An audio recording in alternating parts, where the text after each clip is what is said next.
ಕಡೆ ನೋಡಿ, ಅಂಗಡಿ ಈ ಕಡೆ ತಿರುಗು.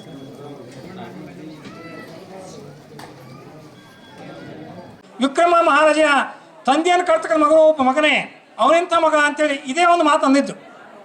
ಆಕಾಶದಲ್ಲಿ ಹೋಗ್ತಕ್ಕಂಥ ಶನೇಶ್ವರನಿಗೆ ಅದು ಕೇಳ್ತದೆ, ನನ್ನನ್ನು ಚರಿತಕ್ಕಂಥ ವ್ಯಕ್ತಿ ಯಾರು, ನನ್ನನ್ನು ಚರಿತದಲ್ಲಿ ಯಾರು ಅಂತ ನೋಡಿದಾಗ ವಿಕ್ರಮ ಮಹಾರಾಜ ಉಜ್ಜಯಿನಿ ಅರಸು ವಿಕ್ರಮ ಮಹಾರಾಜ ಕೇವಲ ಆತ ಅಂದರೆ ಒಂದೇ ಮಾತು, ತಂದೆಯೇ ಪೀಡಿಸುವ ಮಗನ ಮಗನೇ, ಇದೇ ಒಂದು ಮಾತನ್ನು ಆಡಿದ್ರಿಂದಾಗಿ 7 ವರ್ಷಗಳ ಕಾಲ ಆತ ಕಷ್ಟಪಡಬೇಕಾಯ್ತು, ರಾಜ್ಯಭ್ರಷ್ಟನಾಗಬೇಕಾಯ್ತು, ಹೊಡಬಾರದ ಕಷ್ಟಪಡಬೇಕಾಯ್ತು.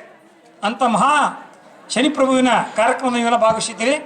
ನೀವೆಲ್ಲರೂ ಅತ್ಯಂತ ತೃಪ್ತಿಯಿಂದ ಬಂದಿತ್ತಿಲ್ಲ, ಅವನ ಒಕ್ಕಳ ದೃಷ್ಟಿ ನಿಮ್ಮನ್ನು ಬಿಟ್ಟು ಹೋಯ್ತು ಅಂತ ತಿಳ್ಕೊಡ್ರಿ. ಸಾಡಾತಿನ ಶನಿ ಕಾಟ ಅಂತ ಹೇಳ್ತಾರೆ, ಅದೆಲ್ಲವೂ ನಿಮ್ಮನ್ನು ಬಿಟ್ಟು ಹೋಗ್ತದೆ. ಹಾಗಾಗಿ ಇದೀಗ ತಾನೇ ತೈಲಾಭಿಷೇಕವನ್ನು ಮಾಡಿ ಬಂದ್ವಿ ನಾವು. ಎಳ್ಳಿನ ಎಣ್ಣೆಯನ್ನು ತುಂಬ ಇಷ್ಟ ಆ ಶನೇಶ್ವರನಿಗೆ. ತಾವೆಲ್ಲರೂ ಭಕ್ತಿಯಿಂದ ಆ ಸೇವೆಯನ್ನು ಸಲ್ಲಿಸಿದ್ದೀರಿ. ತಮ್ಮೆಲ್ಲರಿಗೂ ದೇವರು ಉಳಿತಾಯ ಮಾಡಿ ಅಂತ ಆಶೀರ್ವಾದ ಮಾಡೋ ಮುಖಾಂತರ ನನ್ನ ಸ್ವಾಗತ ವರ್ಷನ ಅಂತ್ಯ ಹಾಡ್ತಾನೆ. ಜೈ ಹಿಂದ್, ಜೈ ಶನೇಶ್ವರ. ಧಾರ್ಮಿಕ ಕ್ಷೇತ್ರಗಳಲ್ಲಿ ಒಂದಾಗಿರುವಂಥ ಆರಾಧ್ಯ ದೇವ ಶನೇಶ್ವರನ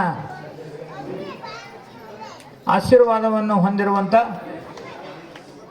ಹೊಸಳ್ಳಿ ಗ್ರಾಮದಲ್ಲಿ ಶನೇಶ್ವರ ಸ್ವಾಮಿಯ ಪ್ರಾಣ ಪ್ರತಿಷ್ಠಾಪನೆಯ 25ನೇ ವರ್ಷದ ಬೆಳ್ಳಿ ಮಹೋತ್ಸವ ಕಾರ್ಯಕ್ರಮ ಹಾಗೂ ತೈಲಾಭಿಷೇಕದ ಈ ಕಾರ್ಯಕ್ರಮದ ದಿವ್ಯ ಸಾನ್ನಿಧ್ಯವನ್ನು ವಹಿಸಿರುವಂಥ ನಮ್ಮೆಲ್ಲರಿಗೂ ಮಾರ್ಗದರ್ಶಕರು ಆಗಿರುವಂಥ ಒಂದು ಕಾಡು ಪ್ರದೇಶವನ್ನು ತಪೋಕ್ಷೇತ್ರವನ್ನಾಗಿ ಪರಿವರ್ತನೆ ಮಾಡಿದಂಥ ಎಷ್ಟು ಜನ ನೀವು ಅಲ್ಲಿ ಹೋಗಿ ನೋಡಿರೋ ಗೊತ್ತಿಲ್ಲ. ಬಹುಶಃ ಆ ಪ್ರದೇಶಕ್ಕೆ ನೀವು ಹೋದ್ರಿ ಅಂದರೆ ಆಶ್ಚರ್ಯಪಡುವಂಥ ಬೆಳವಣಿಗೆಯನ್ನು ನಾವು ಕಾಣ್ತಾ ಇದ್ದೇವೆ. ಮೈಸೂರು ಹಾಗೂ ಉತ್ತರ ಕರ್ನಾಟಕದ ಒಂದು ಗಡಿಯಲ್ಲಿ ಒಂದು ಬಹುದೊಡ್ಡ ತಪೋಕ್ಷೇತ್ರವನ್ನು ನಿರ್ಮಾಣ ಮಾಡುವುದರ ಮೂಲಕ ನಮ್ಮೆಲ್ಲರಿಗೂ ಆದರ್ಶಪ್ರಾಯರಾಗಿರುವಂಥ ನಾವು ಮಠಗಳನ್ನು ಗುರುಗಳೊಂದಿಗೆ ಗುರುಸ್ತೇವೆ. ಆದರೆ ಇವತ್ತು ಗುರುಗಳು ಒಂದು ಮಠವನ್ನು ಕಟ್ಟಿ ಇವತ್ತು ಅಂಥ ಬಹುದೊಡ್ಡ ಕಾರ್ಯವನ್ನು ಮಾಡಿದಂಥ ಪರಮ ಪೂಜ್ಯರು ಇವತ್ತಿನ ಶಿವರಾತ್ರಿ ದಿವಸದಂದು ಈ ಕಾರ್ಯಕ್ರಮದ ದಿವ್ಯ ಸಾನ್ನಿಧ್ಯವನ್ನು ವಹಿಸಿದ್ದಾರೆ. ಪರಮ ಪೂಜ್ಯರ ಪಾದಗಳಿಗೆ ವಂದಿಸಿ ಈ ಕಾರ್ಯಕ್ರಮದ ನೇತೃತ್ವವನ್ನು ವಹಿಸಿರುವಂಥ ಅನೇಕ ಸಾಂಸ್ಕೃತಿಕ, ಸಾಹಿತ್ಯಿಕ, ಧಾರ್ಮಿಕ ಕ್ಷೇತ್ರಗಳಲ್ಲಿ ನಮಗೆ ಸದಾಕಾಲ ದರ್ಶನ ಮತ್ತು ಪೂಜಾ ಕಾರ್ಯವನ್ನು ಕೈಗೊಳ್ಳುತ್ತಿರುವಂಥ ಶ್ರೀ ಚೆನ್ನೇಶ್ವರ ಶಾಸ್ತ್ರಿಗಳಿಗೂ ವಂದಿಸಿ ಈ ಕಾರ್ಯಕ್ರಮದ ಅಧ್ಯಕ್ಷತೆಯನ್ನು ವಹಿಸಿರುವಂಥ ಹಿರಿಯರಾದ ವಿರೂಪಾಕ್ಷಪ್ಪ ಮುದ್ಗಿಯವರೇ, ನಮ್ಮೆಲ್ಲರ ಮಾರ್ಗದರ್ಶಕರು, ನನ್ನ ಹಿರಿಯ ನ್ಯಾಯವಾದಿಗಳು ಆಗಿರುವಂಥ ಶ್ರೀ BM ಹೊಳೆಯಪ್ಪನವರವರೇ, ಹಿರೇಮಠರವರೇ ಸದ್ಯ ಸಕಲೇಶ್ಪುರದಲ್ಲಿ ಕಾರ್ಯವನ್ನು ನಿರ್ವಹಿಸ್ತಾ ಇದ್ದಾರೆ. ಶಿವರಾತ್ರಿಯ ಪವಿತ್ರ ದಿವಸ, ಈ ದಿವಸದಂದು ಪರಮ ಪೂಜ್ಯರ ಸಾನ್ನಿಧ್ಯದಲ್ಲಿ ಕಾರ್ಯಕ್ರಮದಲ್ಲಿ ಪಾಲ್ಗೊಳ್ಳಲು ಹಾಗೂ ಅವರ ಆಶೀರ್ವಚನವನ್ನು ಕೇಳಲು ಮತ್ತು ಶನೇಶ್ವರ ಸ್ವಾಮಿಯ ತೈಲಾಭಿಷೇಕದಲ್ಲಿ ಭಾಗವಹಿಸಲು ಅವಕಾಶ ಮಾಡಿಕೊಟ್ಟ ಯಾವತ್ತೇ ಗ್ರಾಮದ ಗುರುವರಿಗೆ ನಾನು ವಂದನೆಗಳನ್ನು ಸಲ್ಲಿಸ್ತಾ ಇದ್ದೇನೆ. ಕೆಲವು ಧಾರ್ಮಿಕವಾದ ಭಾವನೆ ಉಳ್ಳುವಂಥ, ಜಾಗ್ರತೆ ಉಳ್ಳುವಂಥ ಗ್ರಾಮಗಳಲ್ಲಿ ಹೊಸಳ್ಳಿ ಉತ್ಸವ ಒಂದು.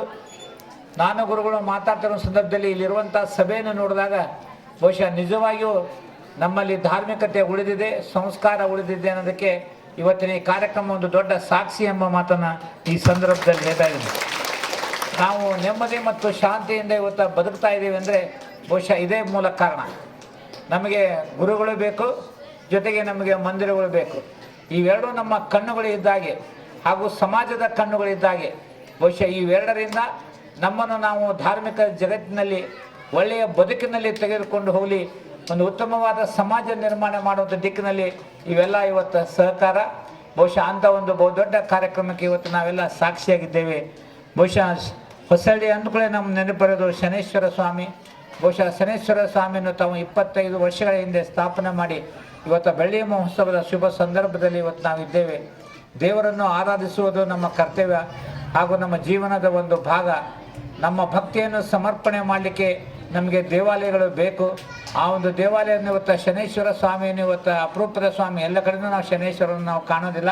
ಅಂಥ ಒಂದು ಶನೇಶ್ವರನ ದೇವಸ್ಥಾನವನ್ನು ತಾವು ಹೊಂದಿ ಒಂದು ಭಕ್ತಿಯ ಆರಾಧನೆಗೆ ಬಹುದೊಡ್ಡ ಅವಕಾಶವನ್ನು ಇವತ್ತು ತಾವು ಮಾಡಿಕೊಟ್ಟಿರಿ.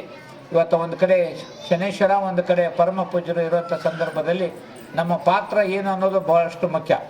ಇವತ್ತು ನಾವು ಹೇಳ್ತೀವಿ ಧರ್ಮೋ ರಕ್ಷತೆಯ ರಕ್ಷಿತ ಅಂತ ಕರಿತೀವಿ. ಧರ್ಮವನ್ನು ಯಾರು ರಕ್ಷಣೆ ಮಾಡ್ತಾರೆ ಅವರನ್ನು ಧರ್ಮ ರಕ್ಷಣೆ ಮಾಡ್ತೈತೆ ಎಂಬ ಮಾತನ್ನು ಹೇಳ್ತೇವೆ. ಧರ್ಮ ಅಂದ್ಕೊಳ್ಳೆ ಬಹುಶಃ ಇದು ಮಠಗಳಿಗೆ ಮಂದಿರಗಳಿಗೆ ಸಂಬಂಧಪಟ್ಟಿದ್ದಂಥ ಭಾವನೆ ಇಲ್ಲ. ಧರ್ಮ ಅಂದರೆ ನಾವು ಸಾಮಾನ್ಯ ಅರ್ಥದಲ್ಲಿ ಅರ್ಥೈಸಿಕೊಳ್ಳಬೇಕಾದ್ರೆ ಅದು ಒಳ್ಳೆಯದು ಅಂತ ಅರ್ಥ. ಯಾರು ಒಳ್ಳೆಯದನ್ನು ಮಾಡ್ತಾರೆ ಅವ್ರಿಗೆ ಒಳ್ಳೆಯದು ಆಗುತ್ತೆ ಅನ್ನೋದೇ ಮೂಲ ಗುರಿ ಬಹುಶಃ. ಆದ್ದರಿಂದ ನಾವು ಪ್ರತಿಯೊಬ್ಬರು ಸಹ ಎಷ್ಟು ಸಾಧ್ಯತೆ ಅಷ್ಟು ಒಳ್ಳೆಯದನ್ನು ಮಾಡೋದನ್ನು ಕಲಿಬೇಕು. ಈ ಜೀವನ ನಶ್ವರ ಅಂತ ನಮ್ಗೆ ಗೊತ್ತಿದೆ. ಬಹುಶಃ ಈ ಜೀವನದಿಂದ ನಾವು ಏನೂ ತೆಗೆದುಕೊಂಡು ಹೋಗಲಿಕ್ಕೆ ಸಾಧ್ಯ ಇಲ್ಲ. ಆದರೆ ನಮ್ಮ ಬದುಕನ್ನು ಇಲ್ಲಿ ಬಿಟ್ಟು ಹೋಗುವಂಥ ಸಂದರ್ಭದಲ್ಲಿ ಕೊನೆ ಪಕ್ಷ ಕೆಲವುದರ ಸಹ ಬದುಕಿನ ನೆನಪಿನಲ್ಲಿ ಸಾಗುವಂಥ ದಿಕ್ಕಿನಲ್ಲಿ ನಾವು ಬದುಕಿದರೆ ಬಹುಶಃ ಅದೇ ದೊಡ್ಡ ಸಾಧನೆ. ಇವತ್ತು ಪರಮ ಪೂಜ್ಯರು ತಮ್ಮ ಸಾಂಸಾರಿಕ ಜೀವನವನ್ನು ತ್ಯಾಗ ಮಾಡಿ ಒಂದು ಮಠದ ಗುರುಗಳಾಗಿ ಎಲ್ಲ ಕಡೆ ಓಡಾಡಿ ಸಮಾಜವನ್ನು ಸುಧಾರಣೆ ಮಾಡುವಂಥ ಕೆಲಸಕ್ಕೆ ಅವರು ಕೈ ಹಾಕ್ತಾ ಇದ್ದಾರೆ ಅಂದರೆ ಅದರ ಅರ್ಥವನ್ನು ನಾವು ಮಾಡಿಕೊಳ್ಬೇಕು. ಬಹುಶಃ ಅವರ ಆದರ್ಶ, ಅವರ ಪ್ರವಚನ, ಆಶೀರ್ವಚನಗಳ ಮೂಲಕ ನಮ್ಮ ಬದುಕನ್ನು ತೆಗೆದುಕೊಂಡು ಹೋಗುವಂಥ ಕೆಲಸವನ್ನು ನಾವು ಮಾಡಬೇಕು. ಅವರ ಗುರಿ ಉತ್ತಮ ಸಮಾಜ ನಿರ್ಮಾಣ ಆಗಿರುವಂಥ ಸಂದರ್ಭದಲ್ಲಿ ಆ ನಿರ್ಮಾಣದ ಗುರಿಗೆ ನಾವೆಲ್ಲ ಸಾಗಬೇಕಾಗುತ್ತೆ ನಮ್ಮ ಮಾತಿನ ಸಂದರ್ಭದಲ್ಲಿ ಹೇಳಿ ಈ ಒಂದು ಕಾರ್ಯಕ್ರಮ ಅತ್ಯಂತ ವೈಭವಪೂರ್ಣವಾಗಿ ನಡೀತಾ ಇದೆ. ಈ ವರ್ಷ ನಡೀತಂದು ಕಾರ್ಯಕ್ರಮ ಅತ್ಯುತ್ತಮವಾಗಿ ಸಾಗಲಿ ಎಂಬ ಮಾತನ್ನು ಈ ಸಂದರ್ಭದಲ್ಲಿ ಹೇಳಿ ಆ ಒಂದು ಅಲ್ಲ ಆ ಒಂದು ಸಭಾ ಮಂಟಪದ ಕೆಳಗೆ ಒಂದು ಸಭಾ ಮಂಟಪ ಮಾಡಿಕ್ಕೆ ತಾವು ಕೇಳಿದ್ರಿ. ನೆನಪರಿಲ್ಲ ಯಾಕೆ ಮಾಡಿಲ್ಲ ಅಂದ್ರೆ ಅದನ್ನು ಮಾಡಿ ಉದ್ಘಾಟನೆಗೆ ಬಂದೆ ಅಂದ್ರೆ ಮತ್ತೊಂದು ಕೇಳ್ತಾರ ಬುದ್ಧಿ. ಈಗ 3 ಮನೆನ ಮತ್ತೆ ಅದು ಬಂದಾಗ ಅದೊಂದು ಕೇಳ್ತಾರೆ, ಮತ್ತೆ ನೆಕ್ಸ್ಟ್ ಟೈಮ್ ಬಂದು ಅದೇನು ಮಾಡಿದ್ದು. ಅದಕ್ಕೆ ನಾನು ಒಂದು ತಡೀಲಿ ಅಂತಂದೇಳಿ ಉದ್ದೇಶಪೂರ್ವಕವಾಗಿ ತರದೇನೆ, ಬೇರೆ ಕಾರಣ ಅದಕ್ಕೆ ಆಗ್ತಿಲ್ಲ. ಅದನ್ನು ಮಾಡಿಕೊಡ್ತೀನಿ. ಇನ್ನೂ ಬೇಕಾದಷ್ಟು ಅವಕಾಶಗಳು ನನಗಿದಾವೆ. ಬಹುಶಃ ಹಿರೇಕೆರೆ ಕ್ಷೇತ್ರದ ಇತಿಹಾಸದಲ್ಲಿ ಮೊದಲ ಬಾರಿಗೆ 25 ಕೋಟಿ ರೂಪಾಯಿಗಳ ವೆಚ್ಚದಲ್ಲಿ 238 ದೇವಸ್ಥಾನಗಳಿಗೆ ಅನುದಾನ ಕೊಡಲಿಕ್ಕೆ ಇವತ್ತು ನನಗೆ ಸಾಧ್ಯ ಆಗಿದೆ. ಧರ್ಮ ಉಳಿಬೇಕು, ಧಾರ್ಮಿಕತೆ ಉಳಿಬೇಕು. ನಮ್ಮ ಜನ ಇವತ್ತು ಏನು ಇಲ್ಲದೆ ಹೋದರೂ ಸಹ ಕೋಟಿಗಟ್ಟಲೆ ರೂಪಾಯಿ ಖರ್ಚು ಮಾಡಿ ಇವತ್ತು ದೇವಸ್ಥಾನಗಳನ್ನು ಇವತ್ತು ನಿರ್ಮಾಣ ಮಾಡ್ತಾ ಇದ್ದಾರೆ. ಅಂಥವರಿಗೆ ಸ್ವಲ್ಪ ಆದರೂ ಸಹ ಇದೆಯೇ ಆ ಧಾರ್ಮಿಕತೆಗೆ ನೆರವಾಗ್ತದೆ. ಬಹುಶಃ ತಮ್ಮ ಈ ಬೇಡಿಕೆನೂ ಸಹ ಆದಷ್ಟು ಬೇಗನೆ ಈಡೇರಿಸ್ತೇನೆ ಮಾತನಾಡಿ ನಾನು ಸಹ ತಿಪ್ಪಾಕೊಪ್ಪದ ಪತ್ರಿಮಡಿಯ ಒಂದು ಶಿವರಾತ್ರಿಯ ಕಾರ್ಯಕ್ರಮದಲ್ಲಿ ಭಾಗವಹಿಸಬೇಕು. ಪೂಜ್ಯರು ಅವರ ಮಠದಲ್ಲಿ ಬಹುಶಃ ಇಷ್ಟೊತ್ತಂಗೆ ಇದ್ದದ್ದು ದೊಡ್ಡದವರು.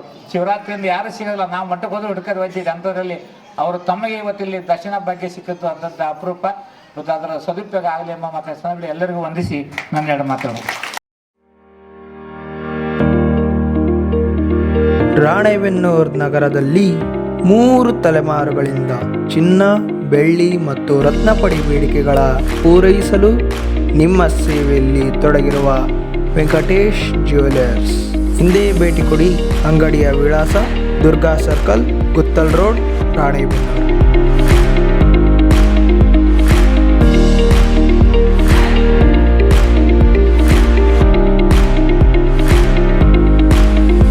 ಸರಳತೆ, ಗುಣಮಟ್ಟ ಮತ್ತು ವಿನ್ಯಾಸದೊಂದಿಗೆ ನಿಮ್ಮನ್ನು ಆಕರ್ಷಿಸುವ ಸರಳ ಗುರಿಯೊಂದಿಗೆ ನಾವು ನಮ್ಮ ಆಭರಣ ಸಂಗ್ರಹವನ್ನು ಉದ್ದೇಶಿಸಿದ್ದೇವೆ.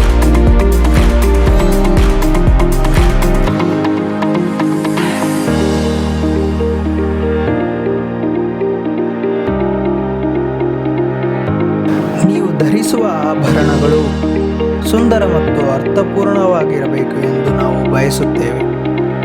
ಇನ್ನು ಏತಕ್ಕಾಗಿ ಕಾಯುತ್ತೀವಿ? ಹಿಂದೆ ಭೇಟಿ ಕೊಡಿ. Venkatesh jewellers, Durga circle, Guttal road, Ranebennur.